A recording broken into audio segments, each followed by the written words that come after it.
you know how much a broken hip really costs? I'm not talking about medical bills or insurance copays. I'm talking about 6 months of not being able to dress yourself, depending on others to help you to the bathroom, and watching your independence disappear one painful day at a time. The recovery process steals months of your life that you'll never get back. But here's what terrifies me most. A broken hip isn't usually caused by a dramatic fall down the stairs. It happens from simple things: stepping off a curb wrong, catching your toe on a rug, or losing your balance, getting out of your favorite chair. The 5 movements for seniors you're about to learn will strengthen the exact muscle groups that prevent these life-changing accidents. They're simple enough to do during commercial breaks, but powerful enough to keep you independent, confident, and safe. Let me show you how to protect your future. Exercise for seniors isn't what most people think it should be. Most fitness advice for people over 60 focuses on gentle walks and light stretching, but completely ignores the specific muscle groups that determine whether you'll maintain your independence or start depending on others for basic daily tasks. Here's what's really happening in your body after 60. Explained without the medical textbook language. Think of your muscles like the foundation of a house you've been living in for decades. Just like any master carpenter will tell you, you can't ignore the foundation and expect everything else to stay solid. After 60, your body starts what scientists call sarcopenia. But I like to think of it as your muscle factory slowing down its production line. Every year, you naturally lose about 308% of your muscle mass. That might not sound like much, but imagine if your paycheck got smaller by that amount each year. Pretty soon, you'd notice the difference in what you could afford to do. Your muscles work the same way. Less muscle means less strength to afford the activities you love. But here's where it gets interesting, and this is the part most people never hear. After 60, your body starts what scientists call sarcopenia, but I like to think of it as your muscle factory slowing down its production line. Every year, you naturally lose about 3 to 8% of your muscle mass. That might not sound like much, but imagine if your paycheck got smaller by that amount each year. Pretty soon, you'd notice the difference in what you could afford to do. Your muscles work the same way. Less muscle means less strength to afford the activities you love. But here's where it gets interesting. And this is the part most people never hear. Your body also has something like an internal GPS system that keeps you balanced and steady. This system includes tiny sensors in your muscles, joints, and inner ears that are constantly talking to your brain, like having a conversation faster than a phone call. When this conversation gets fuzzy, kind of like when your old transistor radio started getting static, that's when you might feel unsteady or grab for support. The good news is remarkable. Unlike that transistor radio that eventually wore out for good, your body's systems can actually get clearer and stronger with the right kind of practice. Stanford University researchers discovered something that would make even Fred Astaire smile. People in their 80s who did specific balance exercises didn't just improve their physical stability. Their brains actually grew new connections, like installing better phone lines for that crucial conversation between body and mind. Dr. Sarah Chen, who led the study, put it perfectly. We watched 85-year-olds regain the confidence of people 20 years younger. Not through magic, but through movements so simple they could do them during commercial breaks. And then there's your circulation. Think of it like the plumbing in your house. After decades of faithful service, things can get a bit sluggish. Your heart is still working hard, but it needs help moving blood back up from your legs, like water trying to flow uphill. This is where your calf muscles become heroes. They work like little pumps. Every time you flex them, they squeeze blood back toward your heart like squeezing a ketchup bottle. Pretty clever design, isn't it? Now, if you grew up when families gathered around the radio for evening shows, you remember when people were expected to slow down after retirement. Back then, rocking chairs weren't just furniture. They were practically prescribed medicine. But we know so much more now. Your generation broke a lot of rules. You embraced television when radio was just fine. You danced to Elvis when your parents preferred Glenn Miller. And you certainly didn't let anyone tell you that 60 meant sitting still. The truth is, your body at 60, 70, or 80 is like a classic Buick from the 90s. With the right maintenance, it can still purr like a kitten and take you anywhere you want to go. But just like that classic car needs specific care, not the same maintenance as a brand new vehicle, your body needs movements designed for your particular needs. When you were listening to Arthur Godfrey on the radio, nobody talked about functional fitness. But that's exactly what these 5 movements are about. Keeping you functional for all the things that matter. Getting up to change the channel, even though we have remotes now. Reaching for your favorite coffee mug on the top shelf. Walking confidently across a parking lot. Or playing with grandchildren who seem to have springs in their shoes. These aren't vanity exercises designed to make you look like you're 30 again.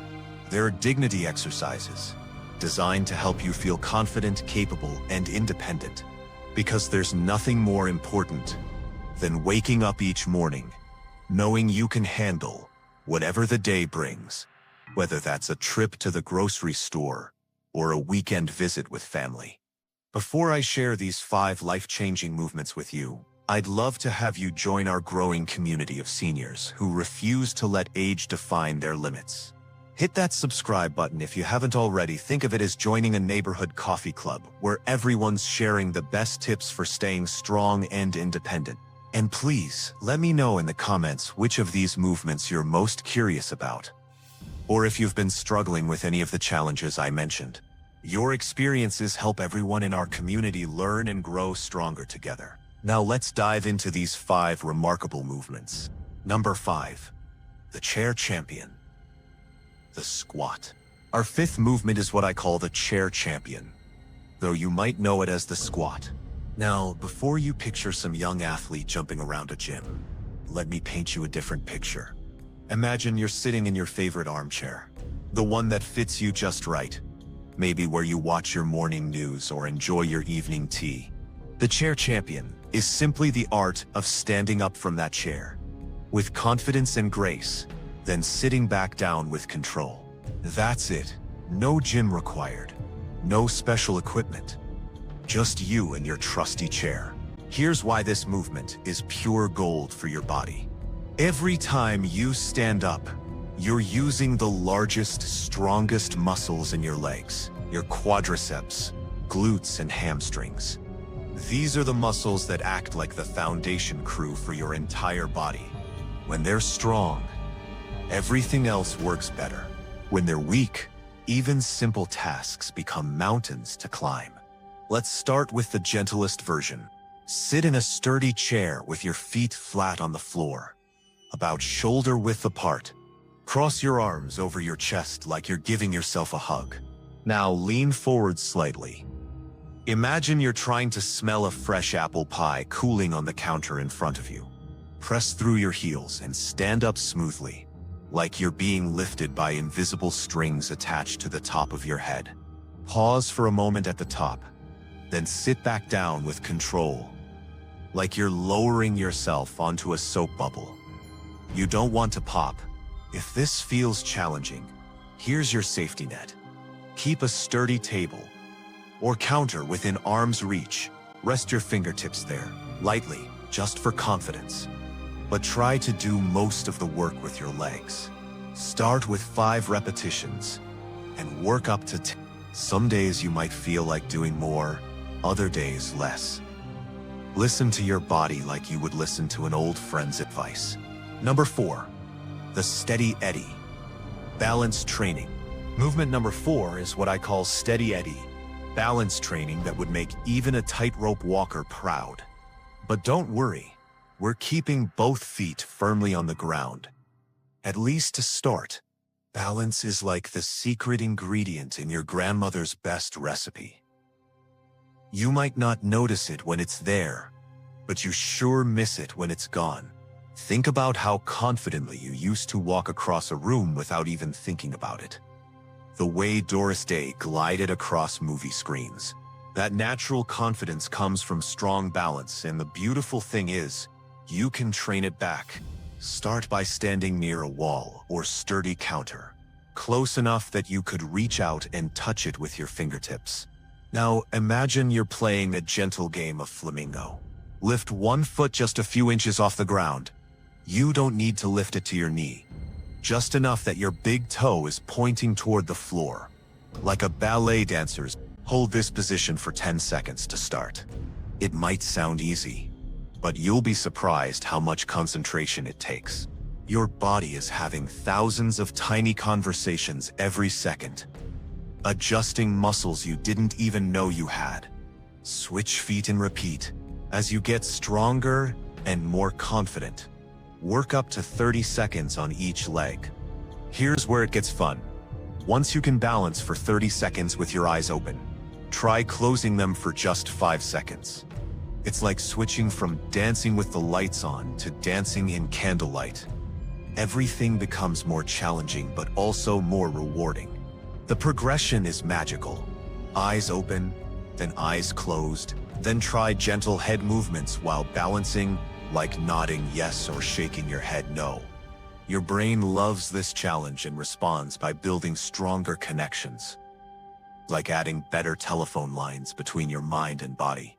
Number 3, the circulation savior, calf raises. Number 3 is what I call the circulation savior, and it might just be the most underappreciated movement in your entire wellness toolkit. I'm talking about calf raises, but these aren't just exercises. They're like having a second heart in each leg. Picture this. Your heart works tirelessly to pump blood down to your feet, but then that blood has to make the journey back up, fighting gravity every inch of the way. It's like trying to send water up a hill using nothing but a garden hose. Your calf muscles are nature's solution to this problem. Every time you flex them, they squeeze the veins in your legs like gentle hands massaging a tube of toothpaste, pushing blood back up toward your heart. Stand behind a sturdy chair or near your kitchen counter, resting your fingertips lightly for balance. Now imagine you're trying to peek over a fence to see what your neighbor is cooking for dinner. Rise up on your toes, lifting your heels as high as comfortable. Then lower down slowly, like you're a graceful crane landing by a pond. The magic happens in that slow lowering. Resist gravity just a bit, like you're controlling the volume on an old radio dial. Start with 10 raises, working up to 20 or even 30. This is one movement you can do every single day, even multiple times a day. In fact, I challenge you to try this. Every time you're waiting for something, your coffee to brew, the microwave to beep, or a commercial break to end, do 10 calf raises. You'll be amazed how those little moments add up to big improvements in how your legs feel. Number 2, the foundation builder, hip raises. Movement number 2 is the foundation builder, and it works on an area that's often forgotten but absolutely crucial: your glutes and lower back. Think of your hips as the foundation of a house. If the foundation is strong, everything built on top stays steady. If it's weak, even the prettiest house starts to sag and creak. Lie down on a comfortable surface. Your bed works fine, or a carpeted floor with a pillow for your head. Bend your knees and place your feet flat, about shoulder width apart. Now imagine there's a golden string attached to your belt buckle, gently lifting your hips toward the ceiling. Squeeze your glutes. Those are your bottom muscles, like you're trying to crack a walnut between them. Gently, of course. Hold for 3 seconds. Then lower down like you're setting down a piece of fine china. This movement is like giving your spine a gentle, supportive hug from below. Number 1. The stability star, side leg raises. And now we reach number 1, the most powerful movement for maintaining your independence, the stability star. This movement strengthens the muscles on the sides of your hips, the unsung heroes that keep you steady when you're walking, turning, or navigating around furniture. Stand next to a wall or sturdy counter, lightly resting one hand for support. Imagine you're a graceful ice skater, just starting to glide sideways. Keeping your standing leg straight and strong. Slowly lift your other leg out to the side. Just 6 to 8 inches is perfect. Hold for 2 seconds, then lower with control. This simple movement is like installing a better suspension system in that classic car of yours. Now let me share some gentle wisdom about staying safe while you build strength. Because taking care of yourself means being smart about how you progress. Think of starting these movements like breaking in a new pair of shoes. You want them to fit perfectly eventually, but you don't wear them for a marathon on the first day. If you're taking any medications, especially those for blood pressure or heart conditions, have a chat with your doctor before starting. It's not because these exercises are dangerous. They're quite gentle, but because your medications might need adjusting as you get stronger. Some blood pressure medications, for instance, work differently when your circulation improves, which is a wonderful problem to have. If you have artificial joints, particularly in your knees or hips, these movements are often exactly what your surgeon would recommend. But start extra gently. Your new joints are built to last. But like breaking in any quality machinery, patience leads to the best long-term results. For those managing diabetes, you've got an extra advantage here. These movements can help your body use blood sugar more efficiently, like tuning up an engine to get better gas mileage. Just keep your glucose monitor handy for the first few weeks as your body adjusts to its new, more active routine. Pay attention to what your body tells you. Good muscle fatigue feels like the pleasant tiredness after a day of gardening. You're tired but satisfied. Sharp pain, dizziness, or feeling like your heart is racing means it's time to take a break and maybe check with your healthcare provider. Start with every other day for the strength movements like squats and hip raises. Your muscles need rest to rebuild. Just like a garden needs time between plantings. But balance work and calf raises can be daily habits, like brushing your teeth or reading the morning paper. Keep a glass of water nearby during your exercise time. Staying hydrated helps everything work better, from your joints to your circulation. And here's a practical tip. Lay out comfortable clothes the night before, so morning exercise feels as natural as getting dressed. Remember, this isn't about perfection. It's about progress, patience, and treating your body with the respect it deserves. Let me give you a week-by-week plan that's as easy to follow as your favorite recipe, with no complicated schedules or overwhelming commitments. Week 1. Getting acquainted. This week is like meeting new neighbors. You want to be friendly, but not overwhelmingly enthusiastic. Monday, Wednesday, Friday, try 5 chair champions, squats, and 10 circulation saviors, calf raises. Tuesday, Thursday, practice steady Eddie, balance for just 15 seconds on each leg. Saturday, add 5 foundation builders, hip raises while you're lying down watching your morning news. Sunday, gentle stability stars, side leg raises, just 5 on each side. Think of this as your getting to know you week. Don't worry about perfect form or impressive numbers. Focus on understanding how each movement feels in your particular body. Week 2, building friendship. Now you're getting comfortable with each other. Increase everything by just a little. Maybe 7-8 repetitions instead of 5, or 20 seconds of balance instead of 50. Add 1 extra day of balance practice, because your brain loves routine. This is when many people start noticing that standing up from their favorite chair feels just a bit easier. Week 3, developing trust. Your body is starting to respond like an old friend who knows what you need. Aim for 10 repetitions of strength exercises, 30 seconds of balance work. Try doing calf raises twice a day, once during your morning coffee ritual, once while dinner is cooking. This week, pay attention to how you feel walking around your house. Many people notice they're reaching for handrails less often, or feeling more confident on stairs. Week 4, celebrating partnership. By now, these movements should feel as natural as reading your favorite section of the newspaper. You might surprise yourself by wanting to do more than the minimum. That's your body saying thank you for the attention you've been giving it. Consider this your graduation week.